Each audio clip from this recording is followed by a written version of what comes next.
Time now for sports on 104.7 The Cave. Here's Ned Reynolds. Mike the intern, Ned Reynolds in the studio Monday morning. Chiefs finally dealt their first L of the season. Bills played a good game, and I have a feeling this won't be the last time we see him. Possibly this year, early next.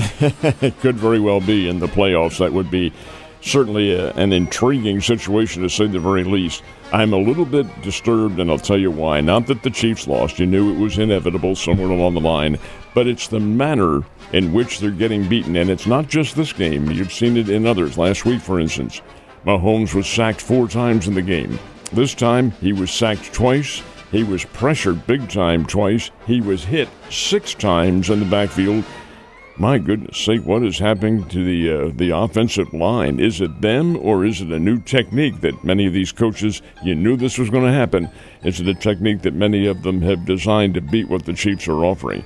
And Josh Allen, how many times do you run into a guy like that? He made the big difference, rushed 12 times for 55 yards, including that 26-yard scamper with the winning score late in the ballgame. He was pretty good. Buffalo's a very good team, but so are the Chiefs. Mahomes had all 3 of his touchdowns on passes. That was fine, but the team only rushed for 78 yards. They have to tighten up on that defensive backfield. They were being picked apart. He was 27 to 40. Josh Allen, 27 to 40.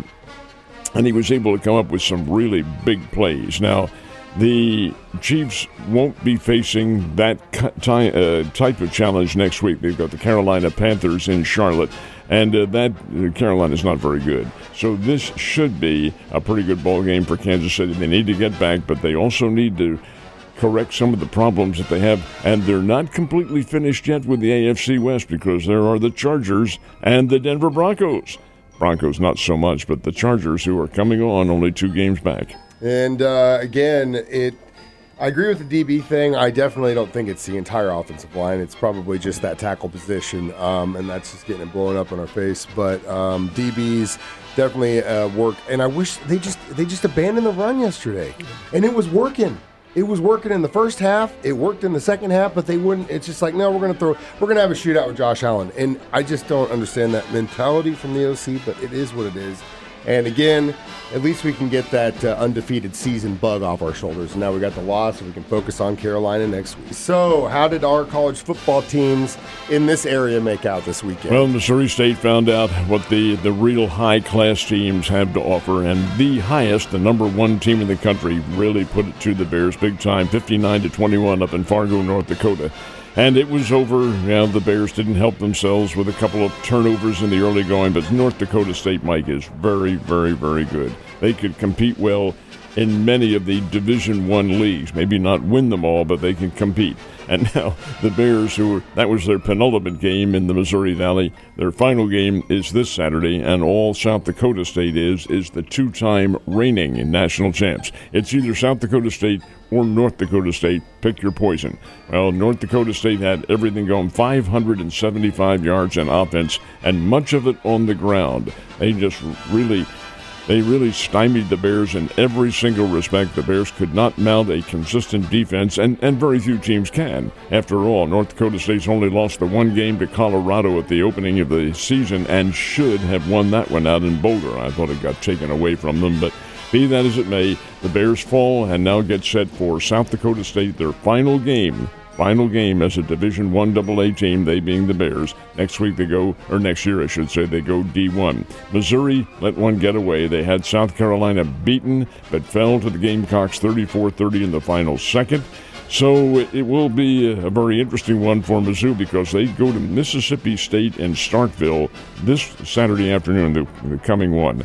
And Mississippi State is not very good at all. So this is a big chance for Mizzou to get back, at least get in the winner's column. Evangel won their regular season finale, beating Bethel 38-17. Southwest Baptist lost their final game, falling to Truman State 55-3 up in Kirksville. How'd you do in your picks this weekend? Didn't do very well in the picks, but that's not new. I haven't done worth a doggone this whole season. I really disappointed with my Wildcats against Arizona State at home. I mean, that first half was just absolutely atrocious. They faltered. Pretty much falling asleep behind the wheel. I don't know if it's don't know if it's the coaches or what, but that was not a good look for the Wildcats. All right, so we do have the high school teams getting close to the end of their season. How are the area guys looking? Well, the postseason is underway, and in the area, for all the classes, and there are 6 of them, except Class 1, these will be state quarterfinal games coming up this weekend, and all but Nixa play at home. Nixa in Class 6 goes to Lee's Summit North up in the Kansas City area on Friday night. And Lee's Summit North is number 1 in the state, Class 6. Not Nixa, which is 11-0. Lee's Summit North is very, very good. We'll find out how good Nixa is. The Republic team is at home. They've got Helias coming in on Saturday afternoon at 1. Webb City will be at home. They host Platte County. That'll be a Friday night game. West Plains will play at home, hosting Warrenton Saturday afternoon. Mount Vernon is home, hosting Seneca, also Saturday afternoon. Fair Grove matches up with Lafayette County on a Saturday afternoon. Lamar is home, playing Kansas City Pembroke Hill on Saturday afternoon. The Class 1 still in their districts, and this will be a district title game between Marionville and Adrian, and that'll be on Friday night. Then the Class 1 teams go directly to the semifinals. There is no quarterfinal round in Class 1. Last but not least, got the college basketball team starting to heat up and get into their regular scheduling programming, where our local teams. Well, the Bears haven't seen this one in many, many years. Old rivalry with Tulsa, and the Bears had Tulsa down fairly late in the game, and then all of a sudden they didn't have them down.